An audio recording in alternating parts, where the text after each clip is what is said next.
वही समझ लीजिए, बिलेटेड हाउस वार्मिंग कह लीजिए। तो पहले तो first of all I want to be clear कि I am not going to discuss anything on digital personal data protection bill. I understand there was a lot of interest in that.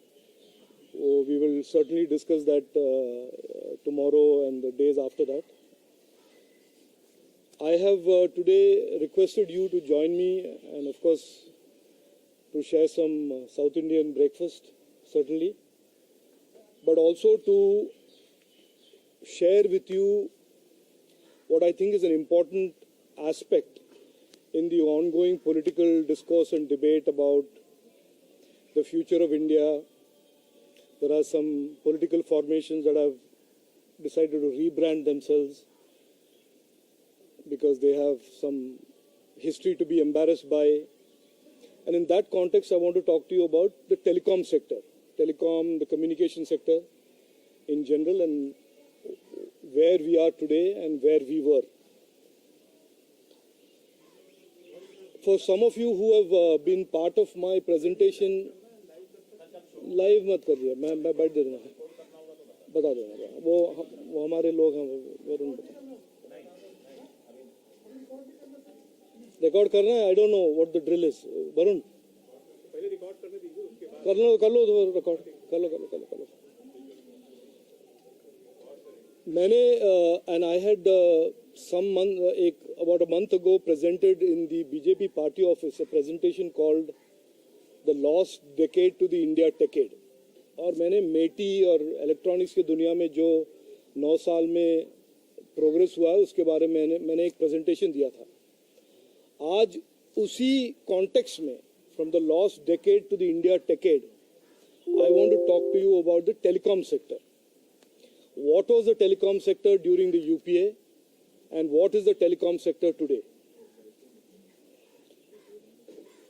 Of course, you are aware, today we are at about 83 crore Indians connected to the internet, 830 million Indians, the largest base on the global internet, largest single community on the global internet. We are the world's largest connected country, largest connected democracy. और 2014 में the number was a fraction. That is the starting point of what I want to tell you in terms of the progress and advancement in terms of technology reaching so many Indians, and by 25-26 it is our anticipation that 120 crore Indians will be enabled and connected to the internet, and that will be the deliverable, or that is what the telecom sector would have delivered. Keeping that as a backdrop, I want to share with you 4 points that marks the difference between the lost decade and the India decade. In the lost decade, when you talked about telecom, when you talked about the telecom sector, you essentially talked only about scams.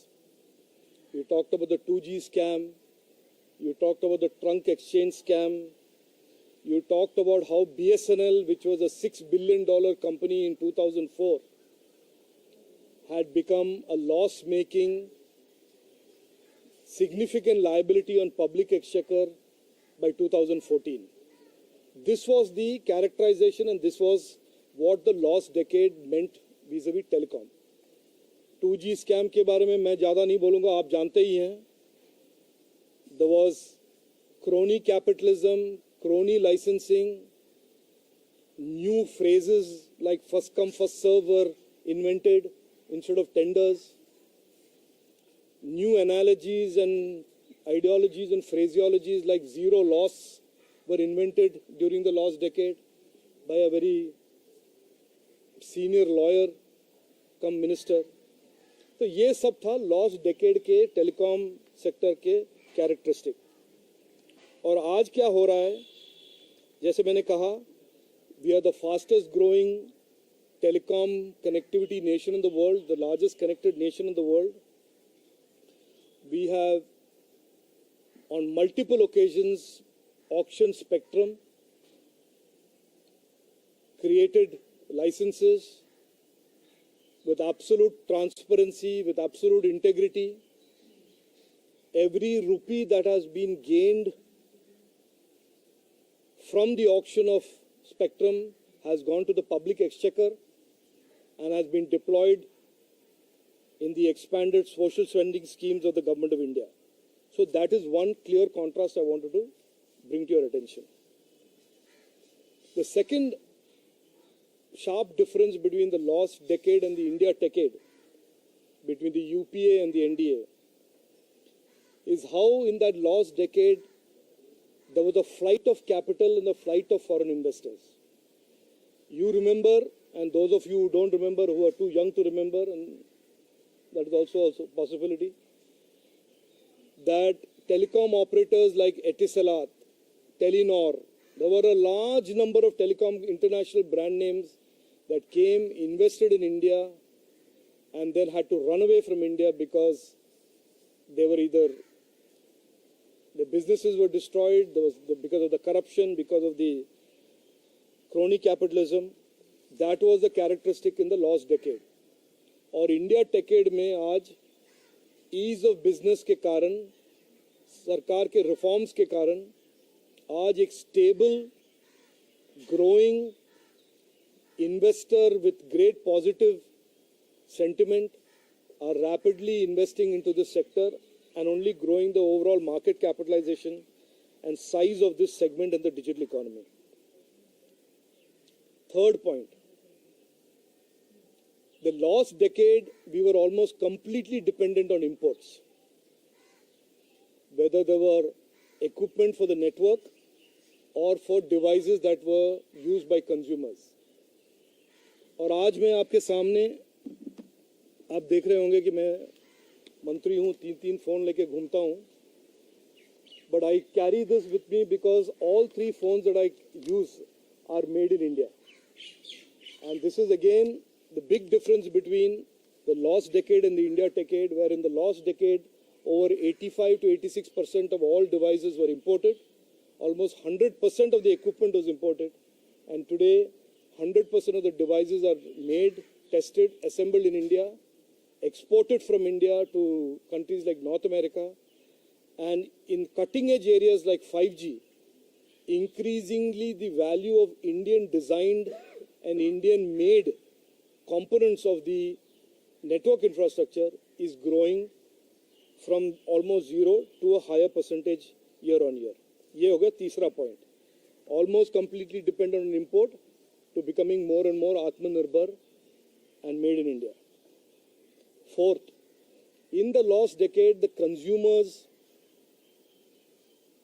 had constantly quality of service, dropped calls. I don't know how many of you remember again. पूरा का पूरा narrative होता था कि मेरे calls drop हो रहे हैं, क्वालिटी ऑफ सर्विस के बारे में कोई सोच नहीं रहा है, सरकार नहीं, ट्राई नहीं. And this is always a debate between the consumer and the operator about why the consumers did not have any voice, the consumers did not have a right to quality service. In the India decade, that whole equation has been turned 180 degrees. Networks are much higher quality today. Operators are incentivized and tasked with investing more and more base stations and capacities in the wireless networks. And even in the 5G, which we have launched as one of the few countries to have launched it, we are the second fastest rolled out 5G network in the world. And over 700 districts in India have already had 5G coverage. Over 500,000 base stations have been rolled out in this cutting edge technology. And we are already having a vision and a roadmap for 6G. And I wanted to just summarize for you in this overall debate and discourse about politics and UPA becoming something else and all of that, and this tendency and the temptation for the opposition to pretend that people don't have memories, that the 10 years of UPA in telecom was certainly a lost decade, was certainly a corruption-filled, crony capitalism-led sector, to today's India decade age, when telecom is playing a very, very important role in expanding the digital economy and leading us to $1 trillion goal by 2026. बस that is all I had to say, and I'm happy to take any questions. Thank you.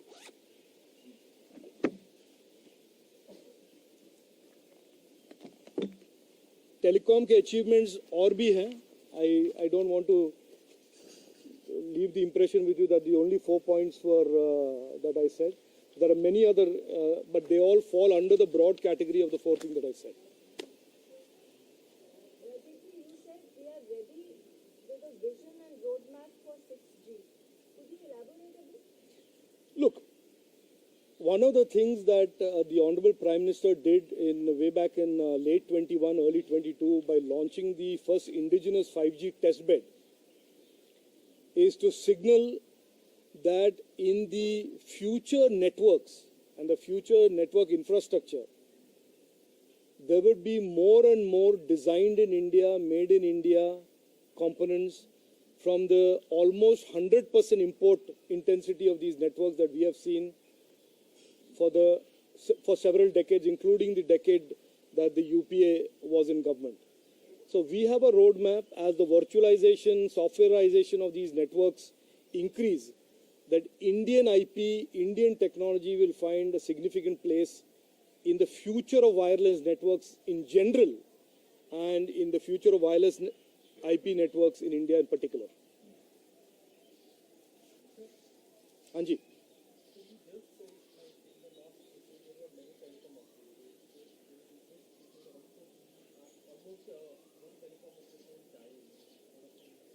No, look, I don't want to get into these characterizations. आपका personal view है कि वो dying है. I don't see any imminent death. Look, let me just say this. I cannot comment on a particular private company's business strategy. Some companies decide to bypass 4G and they do 5G. Some people decide not to do 3G, go to 4G. Those are business strategies depending on their clientele and their customer profile. As far as I am concerned, and I was asked a question about 10 days ago in another context, what do I see the landscape of telecom operators in India? I see no reason for us to believe that there will be anything less than 4 operators and 4 telcos, given the size of this market and increasingly the diversity of services that are going to be offered to those who use the internet on the other side. Like I said, India is going to have 120 crore Indians that are using the internet. Primarily, they use the wireless internet, which is 5G, 4G, 3G, to access the internet. And therefore, with such a large market and the growing intensity and complexity of the domestic internet with IoT on the back of 5G, I see no reason why there will be anything less than 4 operators, viable, successful operators. So you mentioned about the growing growth of the domestic equipment and the building and something like that. But how are we going to increase the take-up by these telecom companies? If I could first request you to ask me questions, I'll give you plenty of gyan on telecom and future and all that as my favorite subject. वो वड़ा के साथ बात कर लेंगे. On the basic proposition that between the lost decade and the India decade, the telecom sector has undergone a dramatic and positive transformation. On that, if you have any questions, first let's address that, and then I'll give you all of my... Yeah, go ahead. Sir, you had mentioned that during the last decade, multiple international brands such as Telenor exited India. So in the last 9 years, which are the new brands that have come up either within India? Okay.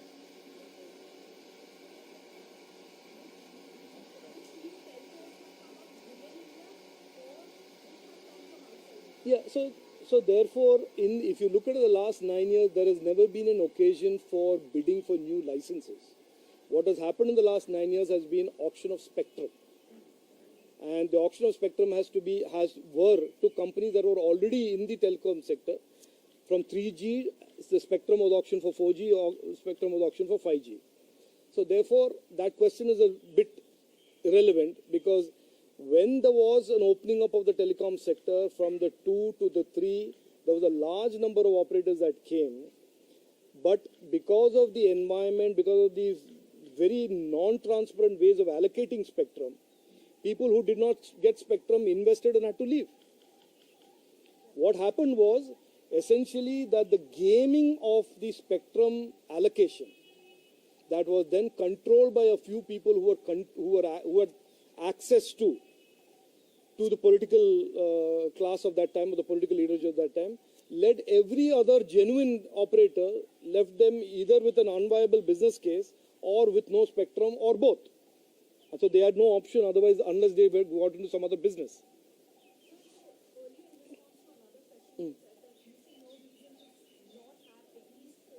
The current, I answered that question in the context of him characterizing one of the current four operators as being unviable or going to die or whatever the word was.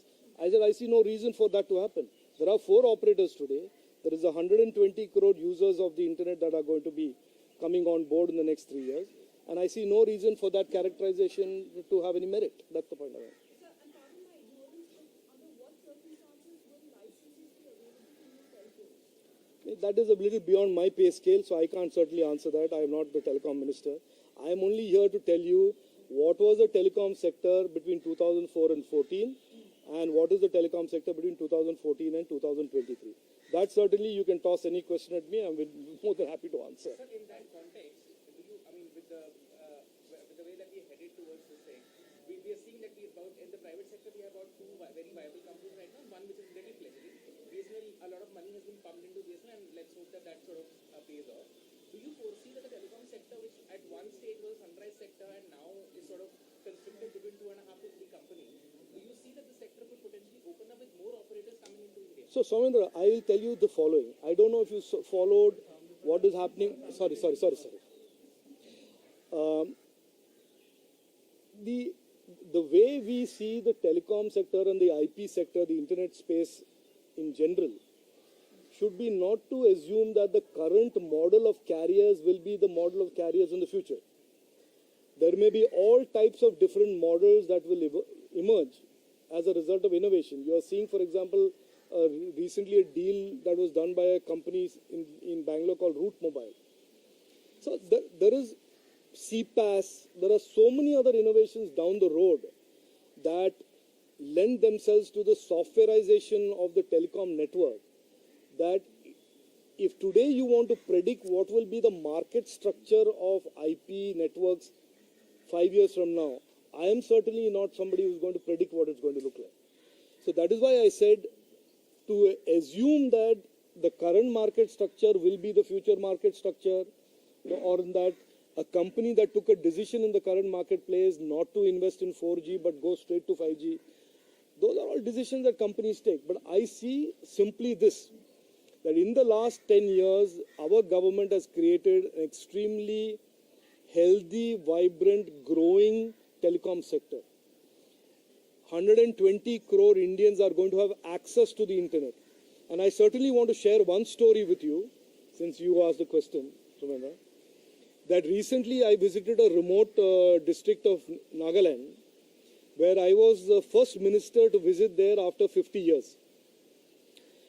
And the district was, the village was in a district called Zuniboto. And in the morning when I met a community of 600 people, I said, how many of you get how many of you have Aadhaar? So pure 600 said they have Aadhaar. How many of you get your subsidies and benefits delivered online on the internet? All 600 of them. So what I want to say is that this is not about statistics and numbers, that this orderly expansion of the internet, orderly expansion and growth of the telecom sector in the last 9 years has benefited the most remote Indian citizen to be able to connect and get the benefits of government and governance that has been put forth by Prime Minister Narendra Modi. And that is why telecom and the orderly growth of telecom, the growth of telecom, the scam-free growth of telecom has been an important part of the digital economic growth, the digital governance growth, the maximum governance narrative of our Prime Minister's mission in terms of delivering governance to all. Yes, go ahead.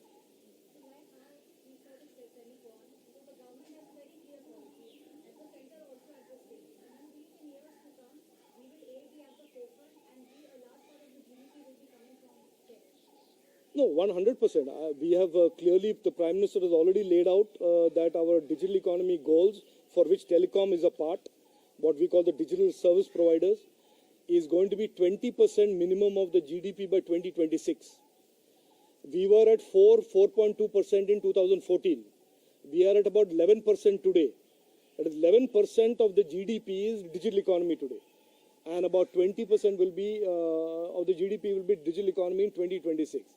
So certainly that is the direction we are going. And that is why the telecom sector and this transformation of the telecom sector into this clean, no need for any minister to say zero loss, no need for anybody to say first come first serve sector जो हमने बनाया है, ये हमारे digital economy गोल के लिए, हमारे लोगों के जीवन में ट्रांसफॉर्मेशन लाने के लिए बहुत ही एक इम्पोर्टेंट कार्यक्रम था। सर, आप डिजिटल इकोनॉमी की बात कर रहे हैं। हाँ जी सर। साथ कई चैलेंजेस भी हैं। मैं इससे पूछ रहा हूँ कि न्यूज़ दिल्ली से महज 100 किलोमीटर की दूरी पे वो एक साइबर क्राइम का हब बन चुका है। क्या आपको लगता है कि बहुत बड़ा चैलेंज है और सरकार को इसको कुछ करने की जरूरत है? देखिए इसमें मैं ये नहीं कह रहा हूँ कि हमारे पास चैलेंजेस नहीं है। टेक्नोलॉजी के दुनिया में और टेलीकॉम के दुनिया में जैसे हम कनेक्टिविटी का, एम्पावरमेंट का जो हम गुड भी डिलीवर करते हैं, उसमें हार्म भी होता है। हार्म काफ़ी सारे हार्म है, उसके लिए हम आईटी रूल्स लेके आ रहे हैं systematically to deal with all of these issues of harm including cyber crime. तो ये मैं ये डिनाई नहीं करूँगा कि साइबर क्राइम एक इशू है, लेकिन हम उस पे हम काफ़ी काम कर रहे हैं और उसके नतीजे भी निकलेंगे। ये वो उसका मैं अभी इस पर टिप्पणी नहीं करूँगा, बाद में we can talk about that.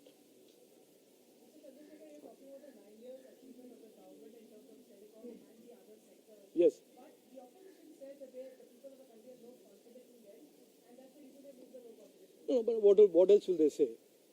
I mean, if they are in a tearing rush to forget UPA, forget the 10 years that they ran riot in this country, and they want to rebrand themselves and pretend that everybody else has forgotten what they have done, that's what they will say. And we, as a government, believe in putting the facts forward in terms of the hard work that Prime Minister Narendra Modi ji has undertaken in the last 9 years, 10 years. The details and facts of the transformation are there in front of you. And finally, in my opinion, the democratic process is about a clash over or a debate over facts, not debate about fiction. So I think if they have some imaginary delusion in their mind, there is, like I always say, in democracy, there is a right to be delusional as much as there is a right to be have free speech. नहीं देखिए, वो और क्या बोलेंगे, जो एक तरह से गठबंधन जिन्होंने यूपीए के टाइम में, यही गठबंधन, यही कोalition ने 2G स्कैम और टेलीकॉम सेक्टर को बर्बाद करने का यही एक कोalition का रिस्पॉन्सिबिलिटी था। आज वो अपने नाम को बदलकर कुछ और नए नाम इन्वेंट करना चाहते हैं, तो वो और क्या बोलेंगे। हमारे सरकार का, हमारे पार्टी का एक पूरा विश्वास है कि हमने जो प्रधानमंत्री मोदी जी ने जो 9 साल में उन्होंने काम किए हैं, जो ट्रांसफॉर्मेशन उन्होंने लाया है, वो हम लोगों के सामने रखेंगे, हर लोग के सामने, हर व्यक्ति के सामने रखेंगे और लोग तय करेंगे। और ये डिबेट होगा फैक्ट्स पर, अचीवमेंट्स पर, रिपोर्ट कार्ड पर। और कोई कुछ बोले, कोई ट्वीट कुछ करे, उससे कुछ मुझे नहीं लगता है प्रभाव पड़ेगा। और वो जो इसको करना है वो करते रहे। मैंने पहले भी कहा है, हमारे कॉन्स्टिट्यूशन में डिल्यूजनल होने का भी फंडामेंटल राइट है, जैसे फ्री स्पीच का भी फंडामेंटल राइट है। सर, इन हिंदी, हाँ जी, बोल दिया मैंने हिंदी में। कितने करोड़ भारतीय हैं जिनको आपको लगता है, आपने कहा 120 करोड़ लोगों को इंटरनेट फैसिलिटी, कब तक ये सुविधा मिलेगी और क्या गवर्नमेंट की रहती है? आज के दिन में 85 करोड़ यानी 85 करोड़ भारतवासी इंटरनेट से हमारे टेलीकॉम सेक्टर के द्वारा जुड़ रहे हैं, जुड़ चुके हैं। और वो जो जुड़े हैं वो महिला हैं, बच्चे हैं, बुजुर्ग हैं, रूरल कम्युनिटी से हैं, अर्बन कम्युनिटी से हैं, जो स्टेट कैपिटल से बहुत दूर रहते हैं, उनको सब मेन स्ट्रीम में भारत सरकार के साथ जोड़ने का, उनके राज्य सरकार के साथ जोड़ने का एक तरह से काम टेलीकॉम सेक्टर ने किया है। बाकी और हमारे देश बना है दुनिया के सबसे बड़े कनेक्टेड डेमोक्रेसी और सबसे बड़े कनेक्टेड देश। फिर भी ऐसे 40 करोड़ लोग हैं जो इंटरनेट से बाहर हैं और उन्हें भी इंटरनेट से जोड़ेंगे भारत नेट और 5G जैसे हमारे नए नए जो प्रोग्राम्स हैं। और हमारा मानना है या हमारा ऑब्जेक्टिव ये है कि 2025-26 तक ये 120 करोड़ लोग पूरे के पूरे भारतवासी इस इंटरनेट से जुड़ने के काबिल हो और जुड़ने के उनके पास कैपेसिटी और एक्सेस हो। हाँ जी। Just wanted to ask, this NAVIC that we are developing and the Shakti chip, when do you think these could go into Indian smartphones and how you are going to do that? Wrong press conference. We will discuss this in a different press conference. I'll talk to you offline on that. Yeah.